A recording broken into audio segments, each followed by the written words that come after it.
ଡାଲମା ଏମିତି ଗୋଟେ ଜିନିଷ ଯେଉଁଟା ପ୍ରତି ଓଡ଼ିଆ ଘରେ ସପ୍ତାହକୁ 2-3 ଥର ତ ନିହାତି ବନିଥାଏ।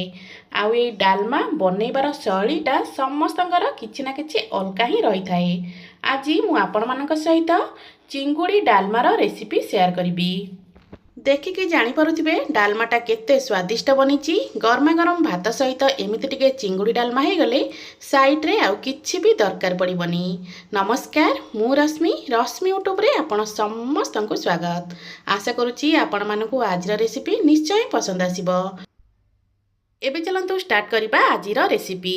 ତ ଏଇଠି ଦେଖିପାରୁଥିବେ ମୁଁ ଆଳୁ, କଖାରୁ, ବିନ୍ସ, ତା ସହିତ ସଜନା ଛୁଇଁ ଆଉ ଗାଜର ଆଉ ଏଇଠି ଗୋଟେ ଟମାଟୋକୁ କଟାକଟି କରିସାରିଲା ପରେ ଧୋଇକିନା ରଖିନେଇଛି। ଏପଟେ ଗୋଟେ ବଡ଼ ସାଇଜ୍ର ବାଇଗଣକୁ କାଟିକିନା ଏମିତି ପାଣିରେ ପକାଇ ରଖିନେଇଛି। ଯେହେତୁ ବାଇଗଣ ଟିକେ କଳା ପଡ଼ିଯାଏ ସେଥିପାଇଁ ତାକୁ ପାଣିରେ ପକାଇ ରଖିଥିଲି। ଏପଟେ ମୁଁ ଡାଲି ନେଇଯାଇଛି। ତ ଏଇଠି ମୁଁ ନେଇଥିଲି ଅଳ୍ପ ବୁଟ ଡାଲି। ବୁଟ ଡାଲିକୁ 4ରୁ 5 ଘଣ୍ଟା ଆଗରୁ ପାଣିରେ ବତୁରେଇକିନା ରଖିଥିଲି। ତା ସହିତ ଏଠି ମୁଁ ନେଇଛି ଅଳ୍ପ ହରଡ଼ ଡାଲି, ଅଳ୍ପ ମସୁର ଡାଲି ଆଉ ଅଳ୍ପ ମୁଗ ଡାଲି। ଆପଣମାନେ ଚାହିଁଲେ କେବଳ ମୁଗ ହରଡ଼ରେ ମଧ୍ୟ ଏହି ଡାଲମାକୁ ବନେଇ ପାରିବେ। ତ ଏବେ ଚାଲନ୍ତୁ ଗ୍ୟାସ୍ ଉପରେ ଗୋଟେ କଡ଼େଇରେ ଅଳ୍ପ ପାଣି ଦେଇ ପାଣିକୁ ଭଲସେ ଗରମ ହେବା ପାଇଁ ଛାଡ଼ିଦେବା। ପାଣି ଆମର ଭଲସେ ଗରମ ହେଇସାରିଲା ପରେ ପ୍ରଥମେ ହରଡ଼ ଡାଲି ଆଉ ବୁଟ ଡାଲିକୁ ଧୋଇକିନା ଦେଇଦେବା। ଯେହେତୁ ବୁଟ ହରଡ଼ ସିଝିବା ପାଇଁ ଟିକେ ସମୟ ଲାଗିଥାଏ ସେଥିପାଇଁ ପ୍ରଥମେ ମୁଁ ବୁଟ ହରଡ଼ ଡାଲିକୁ ଦେଇଥିଲି। ତା ସହିତ ସ୍ୱାଦ ମୁତାବକ ଲୁଣ, ଅଳ୍ପ ଟିକେ ହଳଦୀ ଗୁଣ୍ଡ ଦେଇ ଏବେ ଆମେ ଭଲସେ ଫୁଟିବା ପାଇଁ ଛାଡ଼ିବା। ତ ଏଇଠି ଦେଖିପାରୁଥିବେ ଡାଲି ଆମର ଭଲସେ ଫୁଟିଲାଣି। ଯେଉଁ ପରିବାଟା ସିଝିବା ପାଇଁ ଟିକେ ସମୟ ଲାଗିବ ନା, ପ୍ରଥମେ ଆମେ ସେଇ ପରିବା ସବୁକୁ ଦେଇଦେବା।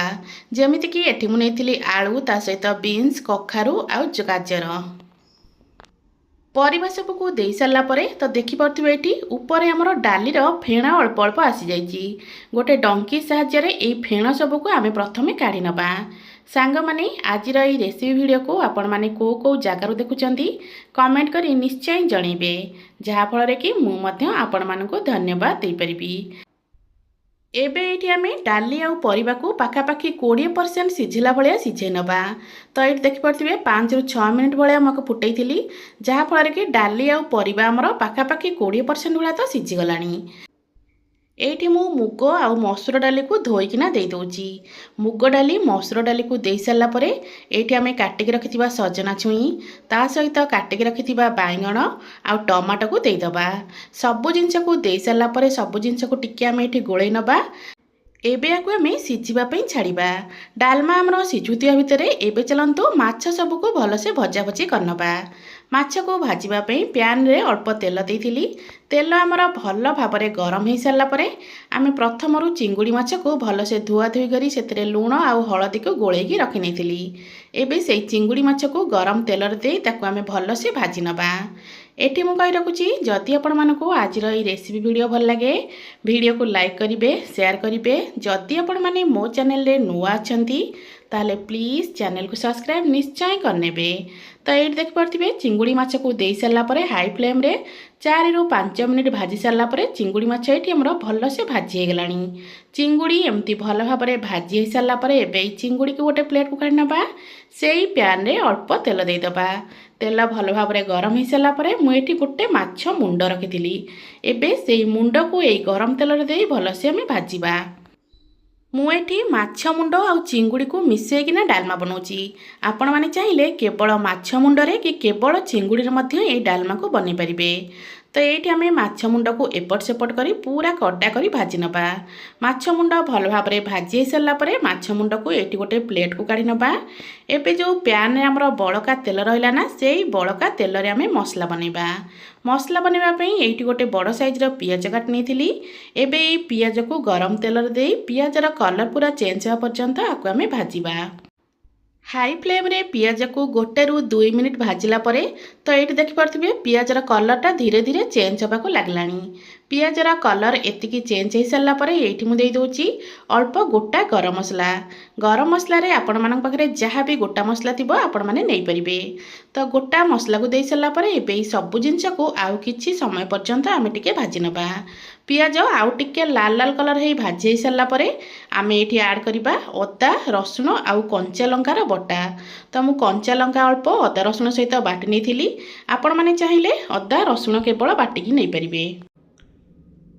ତ तो ये देखिपे पियाजटा आमर पूरा भल भाव में भाजी सारा पियाज एमती भल भाव में भाजी सारापर ये आम अदा रसुण कंचा लंकार बटा को देदेबा जे पर्यंत अदा रसुणर कंचा स्मेलटा न जाइए से पर्यंत आपको आम मीडियम फ्लेम रे भल से कषि नबा पाखापाखि 2 ରୁ 3 मिनिट हम आपको भल से कषिली 2-3 मिनिट भल भाव में कषि सारापर ये आम आड करवा गुंड मसला ये मुझे गोटे चामच लंका गुंड राग आपण मैंने जी खाइबे से हिसाब से लंका गुंड को कम अधिक कर देबे ता सहित ये मुझे अल्प लुण अल्प हलदी गुंड आ गोटे चामच ये मुझे चिकेन मसला लुण हलदी गुंड देखिकी देबे केवल मसला कारण आम जो डालमा सिझेवाई बसैचे ना से आगुरी आम लुण हलदी देचे केवल मसला ये मु लुण हलदी दे दूची एबे से अल्प टिके पानी दे मसला को पाखापाखि आम 5 ରୁ 6 मिनिट पर्यंत भल भाव में कषिबा बा से पर्यंत कषिबा जे पर्यंत मसलारू आमर तेल अलगा नई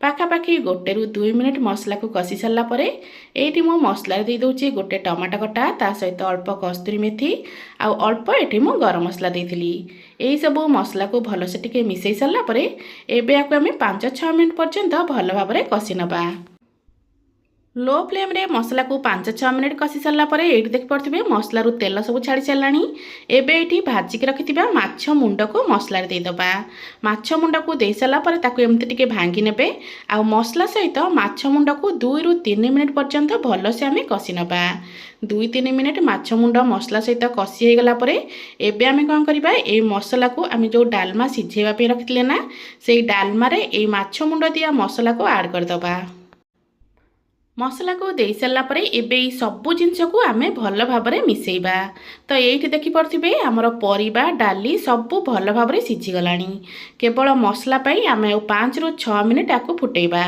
तो ये देखिपे सबू जिनस को मुझे भल से मिसई नहीं एबे आम भाजिक रखिथिबा चिंगुड़ी को देदेबा चिंगुड़ी को दे सारापर सबू जिनस को मिसई नबा आ 5-6 मिनिट भल भाव में फुटेबा 5 ରୁ 6 मिनिट फुटे सारापर ये आपने देखिपे डाली परिबा सबू पूरा भल भाव में सिझीगला डालमा ये तो आमर रेडी हो गला एबे चलतु डालमा रे गोटे छुंक देदेबा छुंक देवाई तेल ये गरम कर नहीं तेल गरम है अल्प 5 फुटण ता सहित गोटे 2टा सुखिला लंका देदेबा ये अल्प मुझे दूसरी काश्मीरी रेड चिली जोटा बिल्कुल ऑप्शनल अच्छी आपण मैंने चाहिए आपको स्किप करेंगे सबू जिनस टी भल से फुटीगला एबे डालमा उपर ये छुंकटा को देदेबा तो ये आमर रेडी हो गला गरमा गरम चिंगुड़ी डालमा गरम गरम भात सहित ये चिंगुड़ी डालमा टी गले साइड्रे आउ किछि भी दरकार पड़बनी देखिकी जानीपे डालमाटा केते टेस्टी बनी एबे ऊपर अल्प धनिया पत्र देदेले ये आमर रेडी हो गला सुपर टेस्टी चिंगुड़ी डालमा